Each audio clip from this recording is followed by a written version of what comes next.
Les sujets du jour de la revue fiduciaire.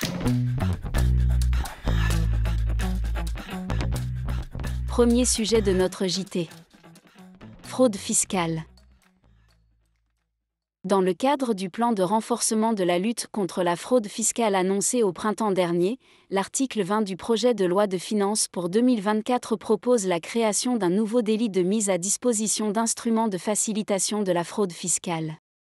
Les personnes physiques ou morales ayant mis à disposition de tiers des moyens, services ou instruments juridiques, fiscaux ou comptables leur permettant de se soustraire frauduleusement à l'établissement ou au paiement de l'impôt seraient passibles de peines très sévères.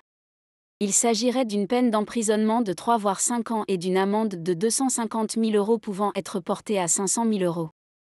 Ce délit pourrait être constitué notamment par l'ouverture d'un compte à l'étranger, la fourniture d'une fausse identité ou de faux documents, la mise à disposition d'une domiciliation fictive à l'étranger.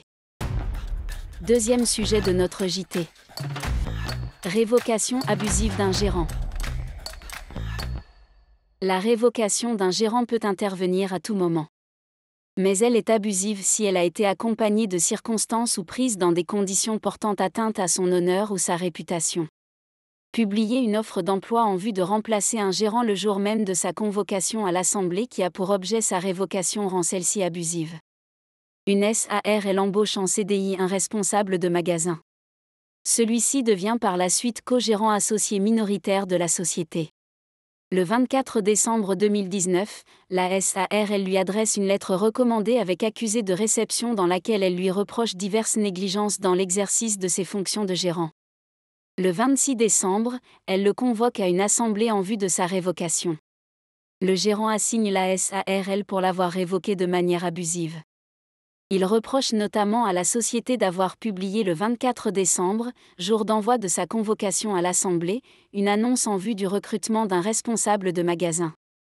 Le juge d'appel lui donne raison, dès lors que le gérant était toujours responsable de magasin, en publiant le jour de sa convocation à l'Assemblée qui devait décider de sa révocation, une offre d'emploi pour le poste qu'il occupait, la SARL a laissé présumer publiquement la décision de l'Assemblée de le révoquer.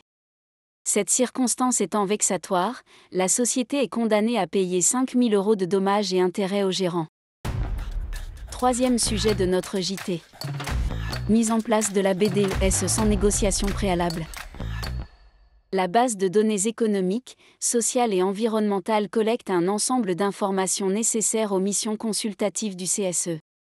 Son organisation, son architecture, son contenu et ses modalités de fonctionnement peuvent être aménagées par un accord. Mais, la Cour de cassation vient de préciser qu'il s'agit d'une simple faculté et non d'une obligation pour l'employeur. En pratique, l'employeur peut donc directement mettre en place la BDES en suivant les règles supplétives prévues par le Code du travail, sans engager au préalable la négociation d'un tel accord.